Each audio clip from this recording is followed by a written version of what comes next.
ये किसने कहा आपसे आंधी के साथ हूं? ये किसने कहा आपसे आंधी के साथ हूं? मैं गोडसे के दौर में गांधी के साथ हूं।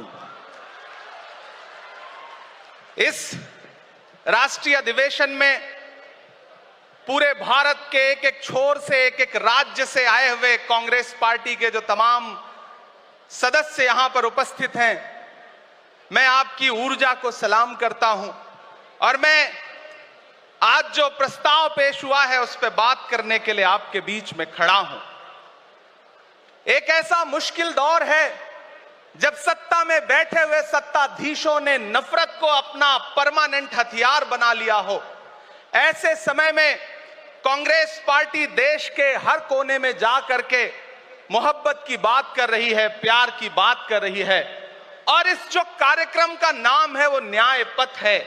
न्याय पथ यानी कि इंसाफ का रास्ता, और उस इंसाफ के रास्ते पर अपने अतीत की विरासत को संभाल करके, संजो करके लेके चलता हुआ एक ऐसा न्याय का योद्धा जिसका नाम राहुल गांधी है, जो हम सब के लिए प्रेरणा का स्रोत है। मैं गुजरात में खड़ा हूं, जो महात्मा गांधी का गुजरात है, जो सरदार वल्लभ भाई पटेल का गुजरात है। तो मैं इस गुजरात में खड़ा होकर के अपने अतीत और अपने वर्तमान को मिलाता हूं तो मैं ये महसूस करता हूं और फख्र से सोचता हूं कि मैं वो हूं, मैं कांग्रेस का अदना सा एक वो सिपाही हूं जिसकी जड़ें जाकर के महात्मा गांधी से मिलती हैं और जिसके कदम जाकर के राहुल गांधी से मिलते हैं। मैं सौभाग्यशाली हूं कि मैं कांग्रेस पार्टी का एक अदना सा सिपाही हूं।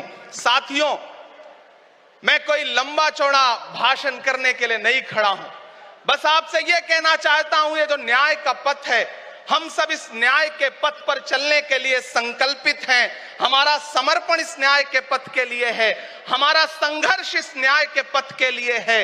मेरे भाई शशि थरूर जी बोल रहे थे, सचिन पायलट जी ने बोला, हमारी बहन गेनी बहन ने बोला, उसके बाद इमरान बोल रहा है। इन चार नामों में ही आप ये पाएंगे कि उत्तर से लेकर के, दक्षिण से लेकर के, गुजरात से लेकर उत्तर प्रदेश तक कांग्रेस यही तो है। कांग्रेस यही तो है, देश को समेटने और एकजुट करने का नाम कांग्रेस है।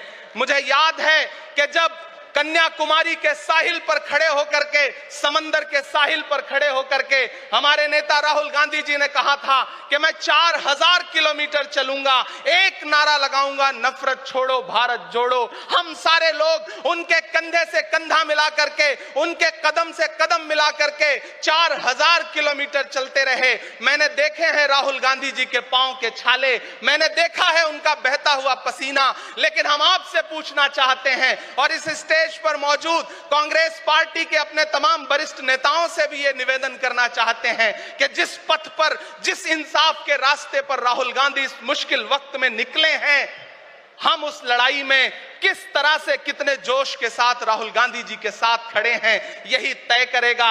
राहुल जी ने कहा है कि अगला निशाना, अगली जीत, अगला राज्य जहां कांग्रेस पार्टी जीतेगी वो गुजरात होगा। तो याद रखिए कि हार तब होती है जब ठान लिया जाता है, हार तब होती है जब मान लिया जाता है, जीत तब होती है जब ठान लिया जाता है। अगर हमने ठान लिया कि जहां से आज सत्ता के शीर्ष पर बैठे हुए लोग नफरत परोसने का काम कर रहे हैं, असमानता का काम कर रहे हैं, संस्थाओं को कुचलने का काम कर रहे हैं, उनके खिलाफ अगर हमने उन्हीं जड़ों में जाकर के मेहनत की हिम्मत दिखाई तो मुझे पूरा यकीन है कि जिस तरह अंग्रेजों के खिलाफ लड़ते हुए कांग्रेस पार्टी ने इस देश को स्वतंत्रता संग्राम के जरिए आजादी दिलाई थी, तो यह लड़ाई भी उस स्वतंत्रता संग्राम से कम नहीं है। उस लड़ाई का नेतृत्व महात्मा गांधी जी कर रहे थे, तो इस लड़ाई का नेतृत्व राहुल गांधी जी कर रहे हैं और हम सारे लोग राहुल गांधी जी के साथ खड़े हैं। हो सकता है कुछ लोग इस सफर में, इस मुश्किल सफर में छोड़ के चले गए हों,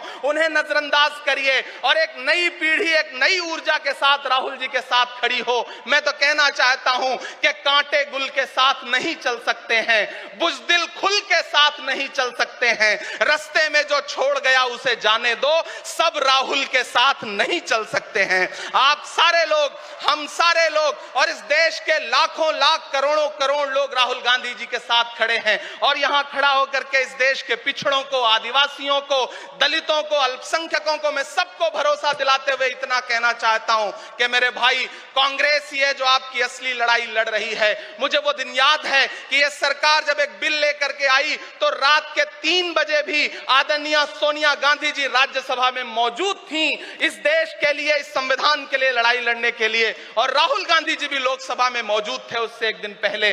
जिस संजीदगी के साथ वो लड़ाई लड़ रहे हैं, हम सारे लोग उनके साथ खड़े हैं। और मैं ज्यादा भाषण नहीं करूंगा, जाते जाते बस आपसे इतना कह के जाना चाहता हूं साथियों कि यह न्याय का पथ और एक छोटी सी कविता, और उस कविता का जो शीर्षक है, उस कविता का जो हीरो है वो मंच पे मौजूद है। मैं चाहता हूं पीछे तक एक बार दोनों हाथ उठा करके तालियां बजाएं। मैं अगले 1 मिनट के कविता सुना करके यहां से आपसे विदा लूंगा। कन्याकुमारी से जो सफर शुरू हुआ था वो अहमदाबाद तक लगातार जारी है और आगे भी जारी रहेगा। और कल ही राहुल जी परसों बिहार से लौटे हैं, तब यह कविता मैं सुनाता हूं कि उदास मौसम बदल रहा है, उदास मौसम बदल रहा है, धुएं का पर्वत पिघल रहा है, दिलों में लावा उबल रहा है। सुबह सुबह जब हुजूम लेकर सफर पे निकले तो यूं लगे है कि जैसे सूरज निकल रहा है। वो चल रहा है, वो चल रहा है। वो कह रहा है कि नफरतों से जो दिल है टूटे मैं जोड़ दूंगा। एक नारा नफरत छोड़ो भारत जोड़ो, एक नारा नफरत के बाजार में मोहब्बत की दुकान खोल ली है। वो कह रहा है कि नफरतों से जो दिल है टूटे मैं जोड़ दूंगा। वो कह रहा है हर एक दरिया, हर एक तूफान को मोड़ दूंगा। सुनो सितमगर, न समझो डर कर मैं अपने लोगों को छोड़ दूंगा। सितम की गर्दन मरोड़ दूंगा। सितमगरों की हर एक ख्वाहिश, हर एक साजिश कुचल रहा है। वो चल रहा है, वो चल रहा है। अंतिम पंक्तियां पढ़ता हूं कि जमाने भर की तमाम माओं ने हाथ उठाकर दुआएं दी हैं। जमाने भर की तमाम माओं ने हाथ उठाकर दुआएं दी हैं। तमाम बच्चों ने इस तपस्वी का माथा चूमा, बलाएं ली हैं। जो नफरतों का जहर भरा है, ये बन के शंकर निगल रहा है। वो चल रहा है, वो चल रहा है। मोहब्बतों की किताब लेकर, लबों पे अपने गुलाब लेकर, मोहब्बतों की किताब लेकर, लबों पे अपने गुलाब लेकर, सुनहरे रंगों का ख्वाब लेकर वो आया है इंकलाब लेकर। बलाएं रास्ता बदल रही हैं, फजाएं खुशबू में ढल रही हैं। ये नफरतों का निजाम बदले, हिकारतों का कलाम बदले। अगर ये रहबर नहीं बदलते तो अपना लहजा अवाम बदले। अंधेरे बेचैन दिख रहे हैं, कोई जो है इस अंधेरी शब में मशाल की तरह जल रहा है। वो चल रहा है, वो चल रहा है, वो चल रहा है। बहुत बहुत आप सबको धन्यवाद दूंगा। साथियों, आपने जिस जिंदा दिली से सुना उसके लिए आपका बहुत आभार। न हम सफर न किसी हमनशी से निकलेगा, हमारे पांव का कांटा हम ही से निकलेगा। वतन की रेत मुझे एड़ियां रगड़ने दे, मुझे यकीन है पानी यहीं से निकलेगा। बहुत बहुत शुक्रिया।